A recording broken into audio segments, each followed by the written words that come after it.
జగన్ మీటింగ్లకు జనాలు రావట్లేదు అంటూ ప్రచారం చేస్తున్నారు ఎన్నో మీడియా వాళ్ళు. అవన్నీ ఉత్త పుకార్లు. జగన్ పేరు చెప్తేనే జనాల గుండెలు రైలు పరిగెడుతున్నాయి అవతల టీడీపీ ప్రజలకి. వాళ్ళు ఎవరు రారు. జగన్ అనగానే సిద్ధంగా జనాలందరూ ఒక ఎండ అనకుండా గాలి అనకుండా రైలు పరిగెత్తినట్టు బైకులు వాహనాలు అన్ని వెహికల్స్ పెట్టుకొని ఇప్పుడు కుర్చేడు వచ్చేసినారు. ఇక్కడ కుర్చేడుకు వచ్చింది, దొనకొండ కుర్చేడు ఈ 2 మండలాలలో ఇక్కడికి వచ్చింది. మిగతా మండలాలు దర్శి నియోజకవర్గంలో ఉన్న వాళ్ళంతా అక్కడే ఉన్నారు.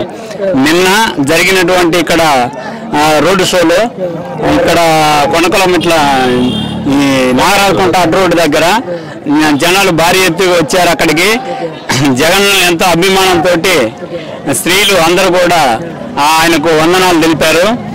రాబోయే ఎన్నికల్లో జగన్మోహన్ రెడ్డి అత్యధిక మెజార్టీతో 175 సీట్లు 175 సీట్లు సాధిస్తాడు. ఆయన వైపు ప్రజలున్నారు, అండదండలు అందరము మేము కూడా సిద్ధంగా ఉన్నాము. రాబోయే ఎన్నికల్లో 175 సీట్లు సాధిస్తాడని చెప్పి నేను చెప్తున్నాను.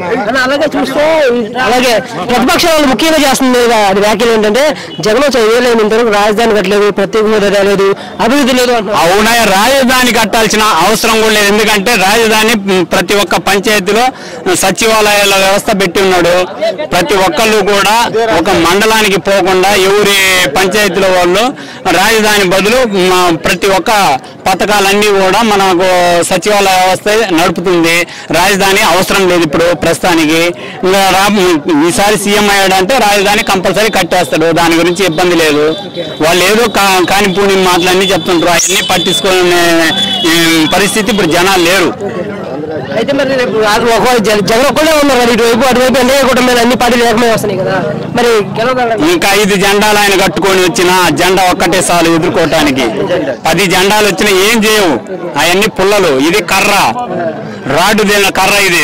దీని దెబ్బకు ఆ పుల్లలన్నీ పడిపోతాయి, ఇరిగిపోతాయి పట్టాపంచలే అంత ఉడికే. గానీ సింహము గాన్ తెచ్చి వచ్చింది, అవన్నీ కుక్కలు అన్నమాట. సింహం దెబ్బకు అన్ని పరారైతాయి.